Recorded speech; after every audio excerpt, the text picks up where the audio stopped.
こんにちは、フロリカです。今日も動画を見てくださいまして誠にありがとうございます。ものすごく久しぶりに山へ登ってきました。前回は、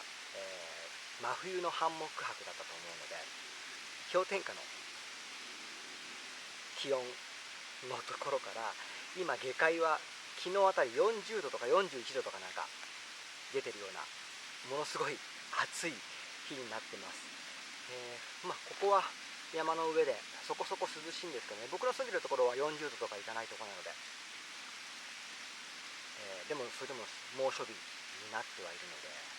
暑いのは暑いんですけど、山の上はね風が通ってとてもすぐ横川が流れてたりして、ここはとても、過ごしやすい感じです。でも思ってたよりはちょっと気温が高い感じになってますね。今もうここにハンモックだけ張ってあるんですけども、今日はこれで、デイキャンプを楽しんでいきたいと思います。今日はこれで焚き火をするかどうかちょっとまだ考えてないんですけども、なんとなくそんなに何も決めてないでキャンプに来てしまいました。ずっと忙しくてなかなか、デイキャンでもあっても出てくる時間がなくて、やっと今日出てこれたので、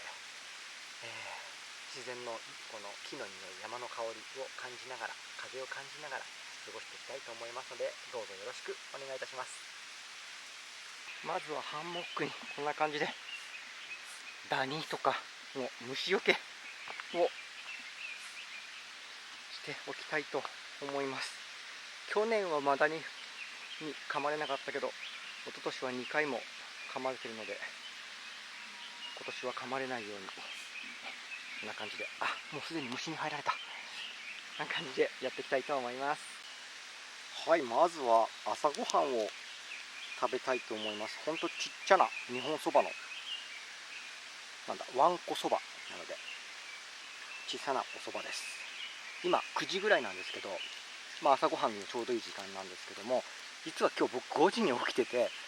5時に早朝ご飯を食べてるんですね。でその後実は2時間ぐらい近所をバイクで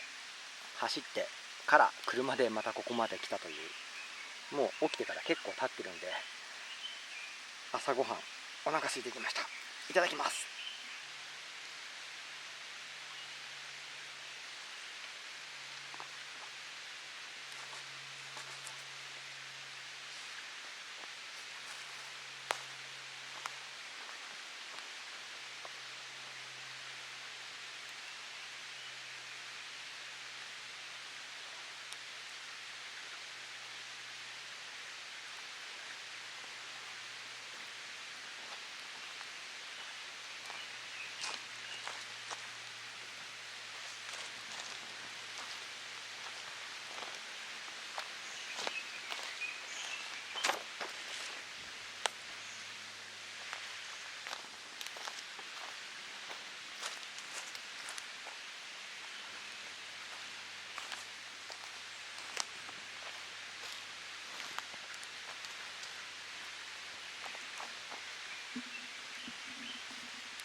いただきます。コーヒーです。